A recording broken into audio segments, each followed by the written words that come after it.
E aí galera, bom dia, sou o professor Kleber Guedes. Vamos começar mais uma aula de língua portuguesa, certo? Uma aula de gramática. O conteúdo de hoje a gente vai ver aí a introdução à morfologia e um pouquinho também da sintaxe, tá bom? Então, primeiramente vamos começar explicando, né, o que é esse termo morfologia. Bom, que ele vai ser super importante no decorrer do ano para os conteúdos que a gente vai ver. Então, ó, lembrando que essa é uma aula meio que também revisional do conteúdo do ano passado, tá bom? Então é importante a gente rever esse assunto de novo, certo? Então vamos lá. Começando aqui com o que é morfologia. O termo morfologia vem da palavra morfema. Morfema, de acordo com a definição do dicionário, é o elemento que confere o aspecto gramatical ao semantema, relacionando na oração e delimitando sua função e seu significado. Podemos considerar a morfologia como a primeira ferramenta de análise da gramática, que observa os fonemas conectados a um significado léxico. Léxico quer dizer a palavra. Existe uma singularidade em linguística relacionada à classificação morfológica. Ela baseia-se na observação isolada das palavras e não da frase. Aí você pode ter, né, ouvir tudo isso, ler tudo isso e pensar, deixa, professor, não entendi, foi nada que. Não, que é morfologia. Pessoal, a morfologia simplesmente ela vai estudar parte a parte da palavra, tá bom? Eu até coloquei aqui uma analogia, que é esse carro, tá bom? E tem um mecânico mexendo no carro. Então vamos aqui ver essa analogia, a partir daí a gente vai entender melhor o que é esse termo morfologia. Ó. Então vamos lá, imagina que o mecânico, tá bom? Um mecânico de automóveis, e ele tem que fazer uma manutenção no carro. Então, se ele vai fazer uma manutenção em um carro, né, o que ele precisa conhecer? Ele precisa conhecer as peças desse carro, as peças que compõem esse automóvel. Do mesmo jeito é na língua portuguesa, tá bom? Na morfologia, você precisa conhecer as partículas que constituem uma palavra, tá bom? Porque uma palavra ela é formada por pequenas partículas, que é o que a gente vai estudar em estrutura e formação das palavras. Então, ó, o que é morfologia? Morfo vem de forma e logia vem de estudo. Então, a morfologia é o estudo da forma das palavras, tá bom? Aspecto lexical, origem, formação e estrutura.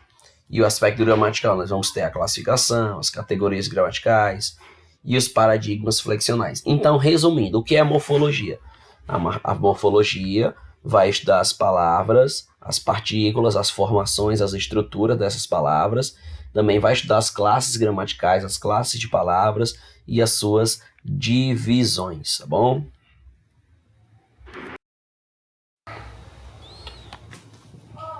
Morfologia, sintaxe, semântica. A língua portuguesa é baseada em um sistema com formatos e significações entrelaçados. Por esse motivo, decidiu-se que seu estudo compreenderia três formas de análise dos elementos que a constituem. Então, ó, são eles a morfologia, a sintaxe e a semântica. Então, vamos ver que é a diferença entre os três. Quando a gente fala em morfologia, a gente já estava estudando no slide passado, vai ser o estudo individualizado das palavras na oração. Como assim, professor? Lá tem a seguinte oração, né? Ele é jogador de futebol, por exemplo, né? Aí na morfologia, o que você vai estudar? As classes de palavras. Ele é um pronome, né? É um verbo, né? Um verbo de ligação, certo? Jogador de futebol, o jogador aí vai ser substantivo e assim por diante, tá bom?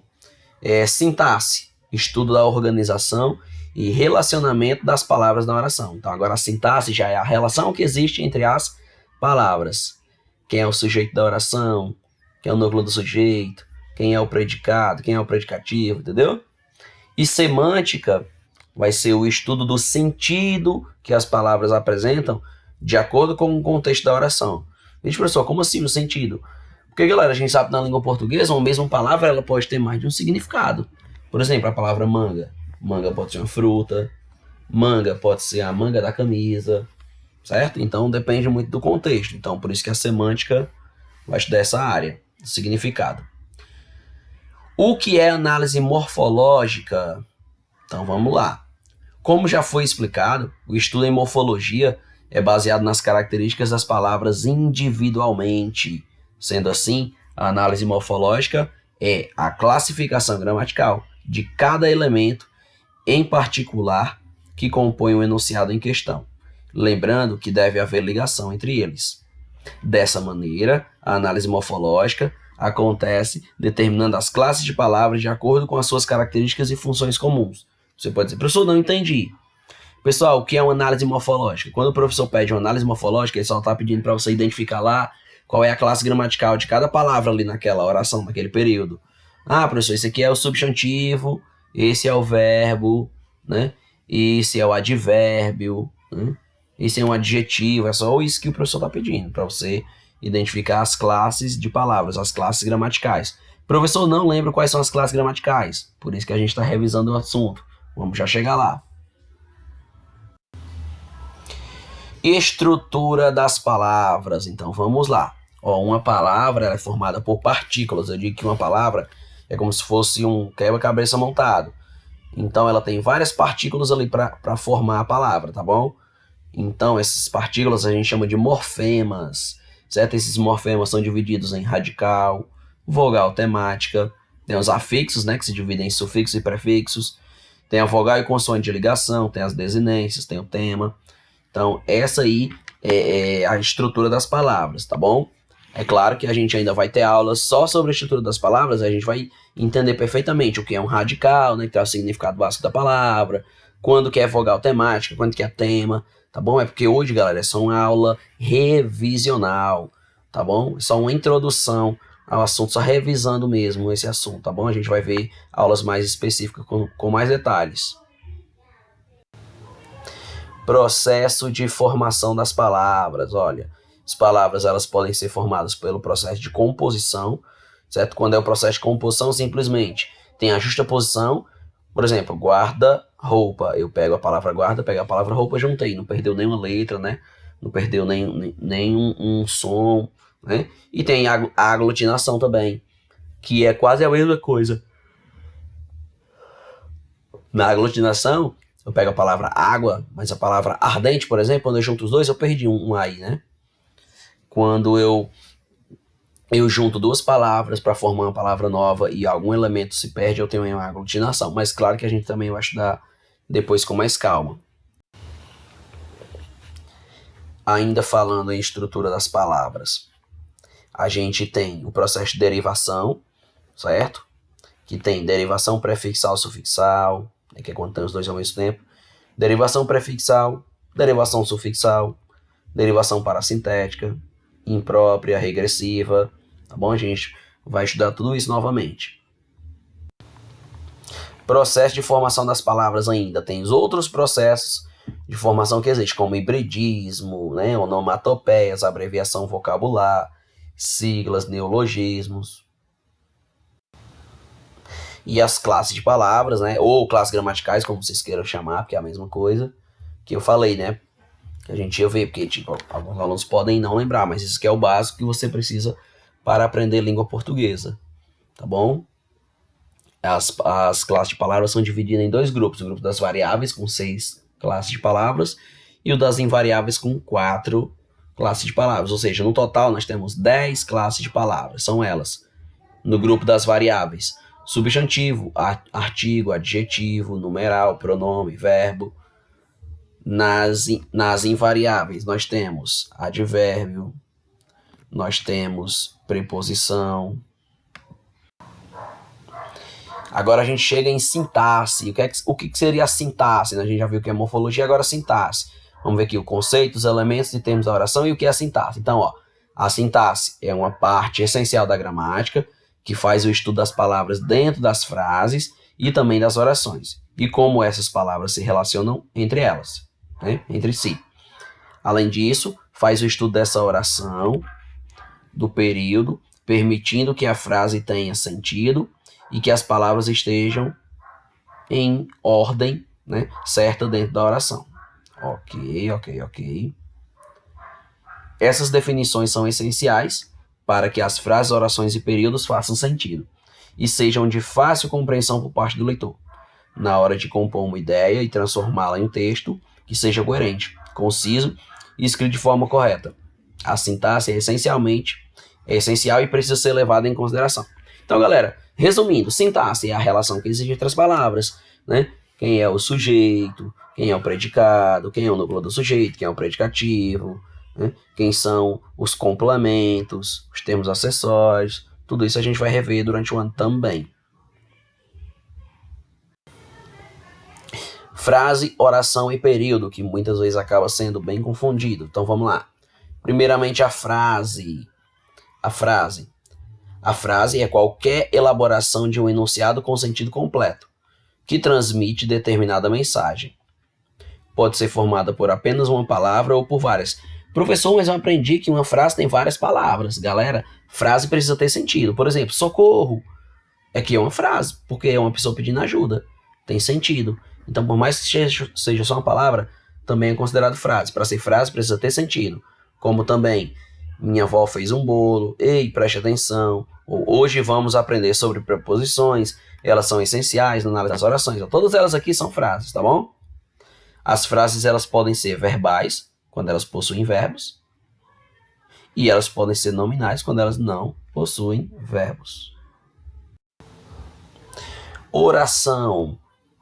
Quando há um verbo, as frases são chamadas de orações. Oração é, portanto, um enunciado com verbo ou locução verbal. Professor, não entendi o que é uma oração, galera. A oração aqui vai ser uma frase que tenha verbo, tá bom? Mas nem sempre essa oração vai ter um sentido completo. O fato é que para ser oração precisa ter verbo, beleza? Ó, exemplos de oração.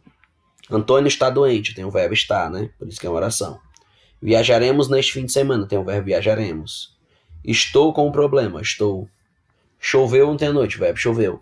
Então, o verbo é a palavra mais importante em uma oração, porque tudo gira em torno dela. E, por fim, o período é o elemento formado por uma ou mais orações. O período também pode ser um período simples ou um período composto. Tá bom? O período simples, quando o enunciado é constituído de uma só oração, que é uma oração absoluta, tá bom? Quando vocês viram o termo oração absoluta é porque é um período simples. E o período composto, quando o enunciado for constituído de duas ou mais orações. As orações podem ser compostas por coordenação ou por subordinação. Vamos ver aqui exemplos. Você pode se perguntar, professor, e qual é a diferença de oração e período, sendo que os dois têm verbo? A diferença, galera, é que o período, ele começa com letra maiúscula, né, ó, termina com ponto e possui verbos. E a oração, muitas vezes a oração, ela não precisa necessariamente ter um sentido completo. Quando é uma oração subordinada, por exemplo, ela não tem sentido completo, né? Ela precisa estar presa à oração principal para que haja o sentido, né? Então, ó, a lua é o símbolo dos apaixonados, tem o verbo é. Vamos ao shopping, tem o verbo vamos. Comprei um vestido novo, tem o verbo comprei. Marcos está cortando. Marcos está cortando o cabelo. Está cortando, locução verbal. Então, locução verbal. O que é locução verbal? Você pode perguntar, né? Tá aqui embaixo, já coloquei. São verbos que se unem para expressar uma ação. Ou seja, é quando dois verbos expressam uma única ação. Tá bom? Então, eles são considerados um só. Está cortando, é como se fosse um só. Exemplo de período composto, ó. Queria ir à praia, mas está chovendo. Eu tenho aqui, ó, a locução queria ir, mas eu também tenho a locução está chovendo. Então tem dois núcleos, né? Período composto. Vamos ao shopping para comprar um presente. Tem o verbo vamos e o verbo comprar. O aluno disse que perdeu o trabalho. Eu tenho o verbo disse e tenho o verbo perdeu. Temos esse aqui também, ó. Estudei e fui bem nas provas. Temos o verbo estudei uma vez, duas vezes, três vezes e o verbo fui. Tem 4 verbos, então por isso que é período composto. Tem mais de um verbo, período composto. Ou seja, o período composto é estruturado pelo número de orações, né? Porque cada verbo constitui uma oração. E são organizados pelas conjunções. Ou até mesmo por uma pontuação, que é o caso aqui, ó, do estudei, vírgula. Estudei e fui bem nas provas. Então aqui quantas orações eu tenho? 1, 2, 3, 4 orações, porque eu tenho 4 verbos, não é isso? 4 verbos que expressam situações diferentes, bom lembrar disso. Porque aqui, por exemplo, ó, queria ir. Queria ir, eu tenho uma oração, apesar de são 2 verbos, né? Locução aqui, né? Ó, queria ir. Na primeira frase, né? E está chovendo. Tenho mais outra locução, então aqui eu tive 2 locuções, por isso que esse período é composto. E aqui é o mapa mental, ou mapa conceitual, como vocês queiram chamar. Sempre bom quando vocês terminarem de fazer um estudo de uma matéria, vocês façam um pequeno resumozinho em forma de mapa, ou até mesmo um resumo normal, né? Faça aquelas anotações, aqueles post-its, né? É bom também, tá bom? Então, resumindo aqui o conteúdo. Frase, enunciado com sentido completo, né? A frase pode ser nominal, quando não possui verbo, ou verbal, quando possui verbo. Se ela possui verbo, automaticamente ela é uma oração, né? Oração é uma frase com verbo, tá bom? E um período, também é um enunciado formado por uma ou mais orações. Quando é só uma oração, um período simples. Quando é 2 orações, período composto. Esse período composto pode ser por oração coordenada ou subordinada, que é assunto que a gente vai ver também no decorrer do ano. E aqui são as funções sintáticas, né? Dentro da oração, cada termo tem a sua função. A função sintática é determinada a partir de uma análise sintática dos termos, para entender profundamente que papel desempenha dentro do período e como interfere no sentido da ideia apresentada. Então aqui eu só vou mostrar para vocês quais são aí esses elementos da função sintática, que são eles: sujeito, predicado, os objetos, os complementos nominais, agente da passiva, adjunto nominal, adverbial, aposto, vocativo e predicativo, que são assuntos que a gente vai ver também no decorrer do ano, tá bom? E que são assuntos que é importante vocês revisarem, tá bom, galera? Então, beleza, essa nossa aula primeira, né? É uma aula mais revisional mesmo, né? De assuntos que são importantes a gente revisar na língua portuguesa. Então, até a próxima aula e tchau, tchau. Lembrando que vocês sempre vão precisar das videoaulas, né? Para depois resolver os trabalhos, as atividades que vão ser passadas. Beleza, galera? Tchau, tchau.